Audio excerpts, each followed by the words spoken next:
오늘 말씀은 예수님께서 예루살렘에 입성하시고 나서 화요일 논쟁이 있었던 날에 논쟁을 마무리하는 그러한 말씀으로 주시는 말씀이 바로 오늘 말씀입니다.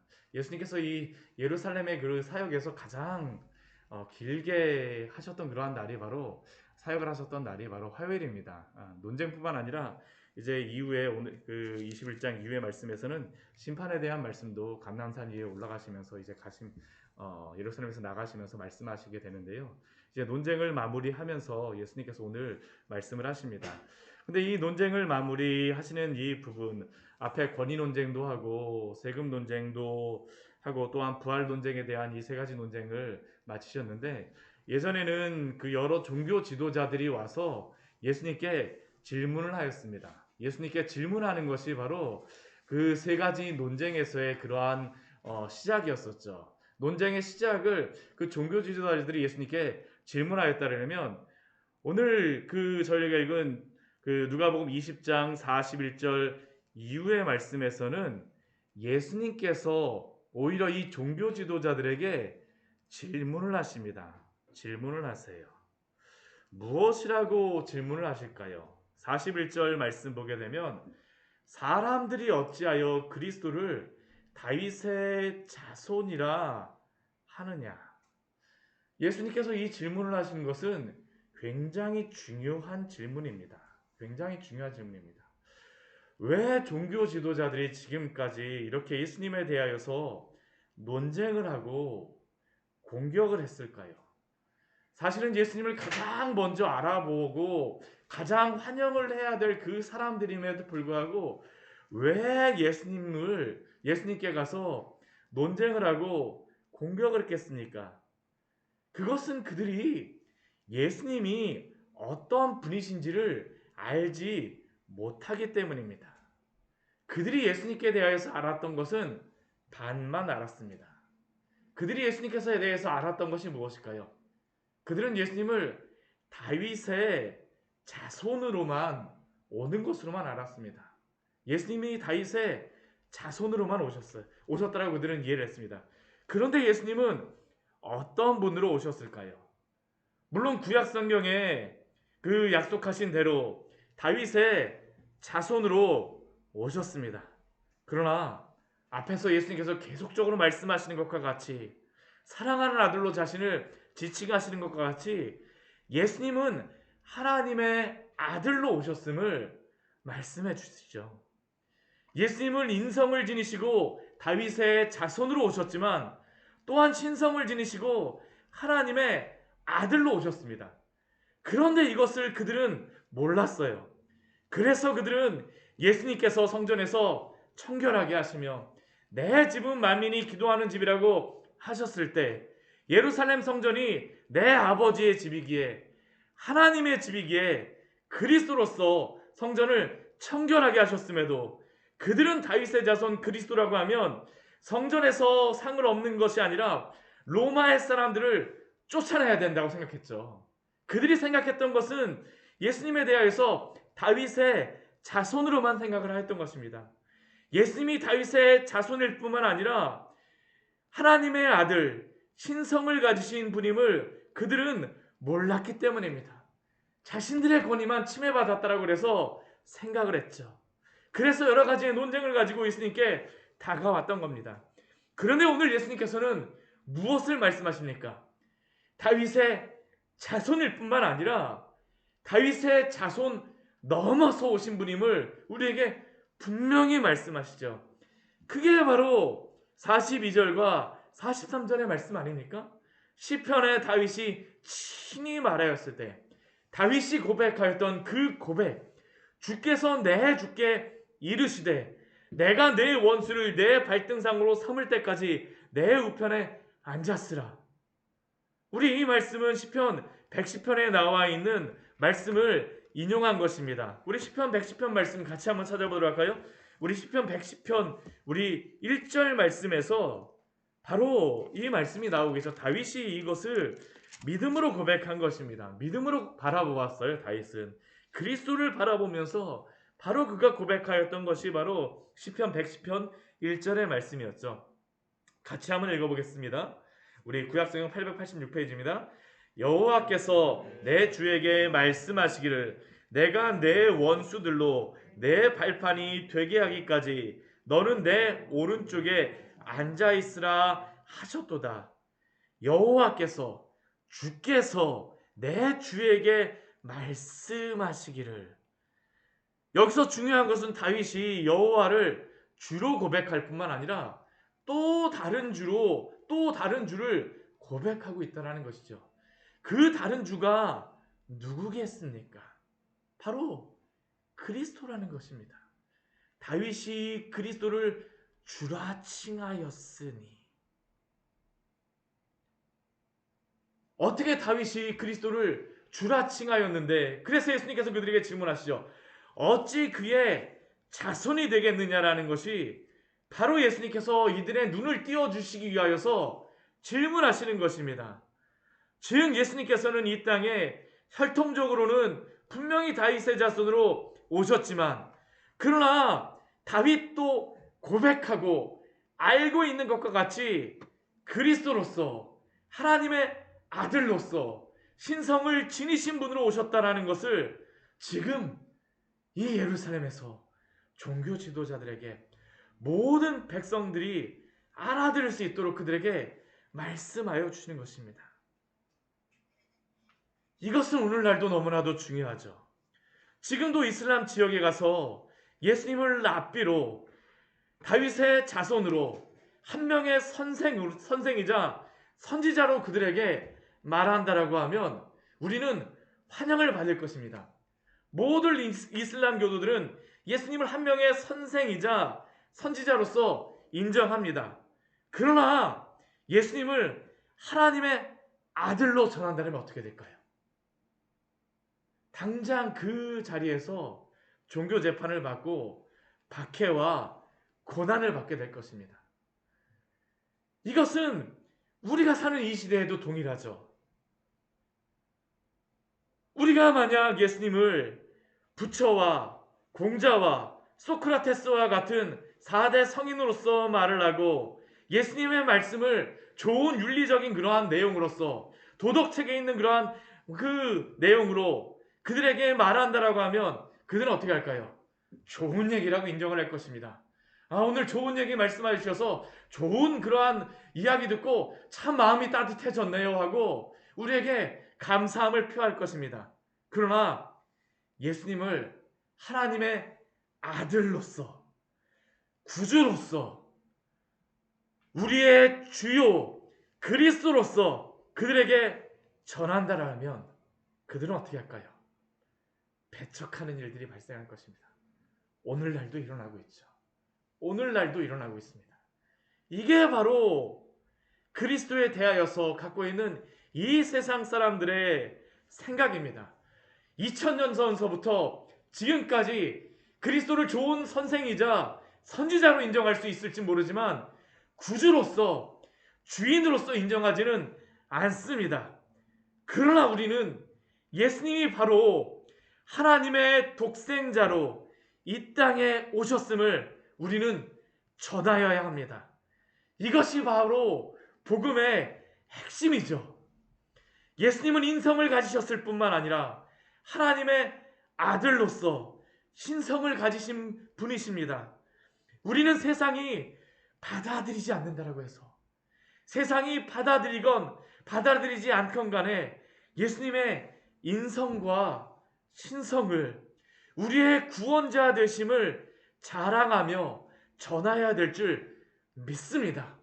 우리가 사도신경에서 그렇게 신앙 고백을 하는 것이 단순히 우리의 입의 고백만으로 되는 것이 아니죠. 그것이 바로 우리의 삶의 고백이자 모든 사람들에게 전하고 우리가 포기하지 말아야 될 그 진리가 아닙니까? 왜냐하면 바로 이 사실이 예수님이 오늘 그 논쟁의 자리에서 그들에게 알려주고자 하셨던, 그들의 눈을 띄워주고자 하셨던 그 진리이기 때문이자 오늘 이 자리에 앉아있는 우리에게, 이 세상 모든 사람들에게 알리시고자 하는 그 진리이기 때문입니다. 이 진리이기 때문이죠. 우리는 결코 이것을 포기할 수가 없습니다. 세상이 이해하지 못한다 할지라도, 세상이 받아들이지 않는다 할지라도, 왜냐하면 바로 예수 그리스도가 우리의 생명이요, 우리의 구원자요, 우리의 주가 되어주시기 때문입니다. 주가 되어주시기 때문이죠. 그리고 이 말씀을 하시고 나서 예수님께서는 주의할 말씀을 하세요. 우리 45절 말씀에서 서기관들을 삼가라라고 말씀하시죠. 지금 논쟁을 하고 있는 그 사람들을 삼가라고 말씀하십니다. 이 사람들은 어떠한 사람들일까요? 우리 46절 말씀과 같이 긴 옷을 입고 다니는 것을 좋아합니다. 시장에서 문안받는 것을 좋아합니다. 회당의 높은 자리와 잔치의 윗자리를 좋아합니다. 다른 사람들에게 존경받고자 해요. 존경받고자 합니다. 겉으로 거룩함만을 추구하는 사람들이죠. 과부의 가산을 삼킵니다. 그리고 외식으로 길게 기도합니다. 그러나 그들의 마지막은 무엇일까요? 엄중한 심판이 있으리라라고 예수님께서는 분명히 말씀하십니다. 예수님께서는 그러한 겉의 거룩함을 원하지 않으세요. 그 삶의 거룩함의 열매, 이들이 왜 근본적으로, 왜 본질적으로 심판을 받겠습니까? 그리스도가 누구인지를 모르기 때문입니다. 그리스도가 누구인지를 몰라요. 그들은 그리스도에 대해서 모르고 있기 때문에 그리스도 앞에서 겸손해야 됨에도 불구하고 지금도 그들은 긴 옷을 입고 예수님 앞에 와서 문안받고자 하고 높은 자리에 앉고자 하고 자신들의 권위를 주장하는 것이죠. 그러나 예수님을 아는 사람들은 어떨까요? 겸손합니다. 그 앞에 무릎을 꿇을 수밖에 없어요. 그리스도를 붙잡을 수밖에 없습니다. 오늘 이 서기관들을 삼가라고 말씀하시고 나서 이 서기관들과 완전히 딱 다른 모습을 보여주시는 그 한 사람이 나오고 있습니다. 그게 바로 우리 21장 1절과 4절의 말씀에서 우리에게 보여주는 한 여인이죠. 그 여인이 누구입니까? 과부입니다. 과부예요. 사실 이 서기관들은 이 과부들을 위하여서 그들의 그러한 것들을 도와주고 그들의 어려운 점들을 풀어줘야 될 사람들이었죠. 그러나 그들은 어떻습니까? 과부의 가산을 삼켰다라고 이야기하는데 오늘 말씀을 보게 되면 이 과부들 참 어렵고 힘든 그러한 삶에 처한 여인이지만 오늘 어떻습니까? 어떤 한 과부가 이 헌금함에 와서 그 헌금하는 모습을 예수님께서 말씀하십니다. 이 과부가 헌금하기 전에 부자들이 헌금함에 헌금하는 것도 말씀하세요. 지금 이 헌금하는 이 장소는 여인의 뜰에 헌금함이 있었습니다. 그곳에 가서 동전 그 헌금함이 있어서 그 헌금함에다가 이렇게 헌금을 하게 되면 그 헌금의 그러한 액수가 얼마인지는 정확하지 않지만 또르르 하면서 아니면 그 쨍그랑쨍그랑 하면서 이게 들어가는 그러한 액수가 다 들립니다. 부자들이 좋은 옷을 입고 와서 헌금을 하게 되면 저 사람은 정말로 좋은 옷을 입고 와서 저렇게 많이 헌금을 하는구나. 그런데 오늘 나오는 이 과부는 어떨까요? 우리 2절 말씀을 보게 되면 그 어떤 가난한 과부가 2렙돈을 넣었다라고 말씀하고 계십니다. 그러니까 이 렙돈이라고 하는 것은 이 시대의 가장 작은 이 동전의 단위입니다. 거기다 2렙돈이니까 아마 이 여인이 헌금을 딱 하게 되면 어떠한 소리가 들렸을까요? 또르르 정말 하면서 동전 2개 들어가는 그 굴러가는 소리가 들렸겠죠. 사람들은 그 헌금하는 모습을 보면서 그 소리를 들으면서 뭐라고 생각했을까요? 아유, 가난한 과부가 저거밖에 못했네. 근데 오늘 사람들이 무엇이라고 말하든지 간에 오늘 예수님께서는 그 과부의 헌물에 대하여서 무엇이라고 말씀하십니까? 우리 3절 말씀, 우리 21장 3절 말씀 같이 한번 읽어보도록 하겠습니다. 이르시되 내가 참으로 너희에게 말하노니 이 가난한 과부가 모든 사람보다 많이 넣었도다. 이 가난한 과부가 모든 사람보다 많이 넣었습니다. 왜 이 가난한 과부가 다른 모든 사람들은 이 가난한 과부가 가장 적게 넣었다라는 것을 다 알아요. 그런데도 왜 예수님께서는 이 가난한 과부가 다른 모든 사람보다 많이 넣었더라고, 가장 많이 넣은 헌금을 주님 앞에 한 사람이라고 왜 칭찬하십니까? 우리 4절 말씀에 그 이유를 알 수 있죠. 저 부자들은 풍족한 중에서 헌금을 넣었거니와 이 가난한 과부는 어떻습니까?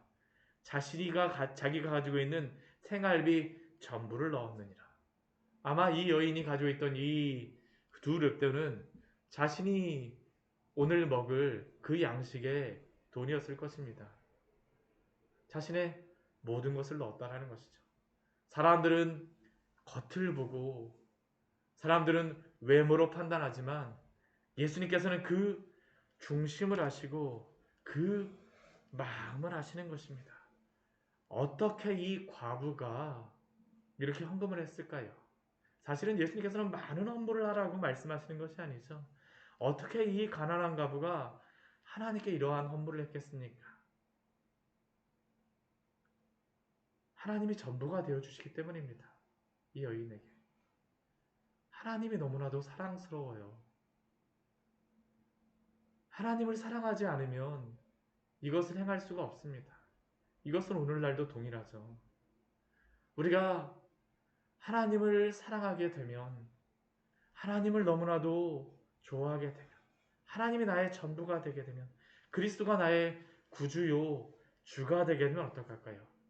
이 세상 모든 것을 다 팔아서라도 하나님의 나라를 소유하고자 할 것입니다. 왜냐하면 나의 사랑하는 그 분께서 그곳에 계시다라는 것을 알고 있기 때문이죠. 삶이 변하는 것입니다. 주가 변하였다라는 겁니다. 그냥 아무나 그렇게 할 수가 없죠. 오직 그리스도가 구주요 주가 되신 사람만이 오늘날도 이렇게 하나님께 자신의 모든 것을 드리죠. 이것은 단순히 물질만을 말씀하는 것이 아닙니다. 우리의 시간과 우리의 재능과 우리가 할 수 있는 모든 것들을 이 세상 사람 날 몰라줘도 그리스도가 나를 알아주시기 때문에 주님 앞에 오늘도 헌신하며 오늘도 우리를 드리며 나아갈 수 있는 줄 믿습니다. 나의 전부를 드리게 되면 또 어떻게 할까요? 오늘 그리스도가 이 과부를 알아주시잖아요. 또 누가 알아주시는 겁니까? 하나님이 아시는 겁니다. 공중의 새와 들의 들풀까지 먹이시고 입히시는 하나님께서 생활비 전부를 넣은 이 과부를 먹이시고 입히시지 않으셨을까요? 하나님이 지키시고 하나님이 오늘도 보살펴 줄 줄 믿습니다. 오늘 우리가 이제 다음 주 이제 고난주간을 지나지만 저희가 계속 고난주간의 말씀을 보고 있지만 우리가 고난 가운데 살아가는 경우가 많습니다. 그러나 그 속에서 우리가 가져야 될 마음이 무엇일까요? 이러한 과부의 마음과 같이 가난한 마음으로 그리스도가 나의 모든 것이 되어주시기 때문에 오늘도 그리스도와 함께 그리스도에게 순종하며 그리스도로 만족하며 살아가시는 귀한 오늘 복된 하루 보내시기를 축원드립니다. 같이 기도하도록 하겠습니다.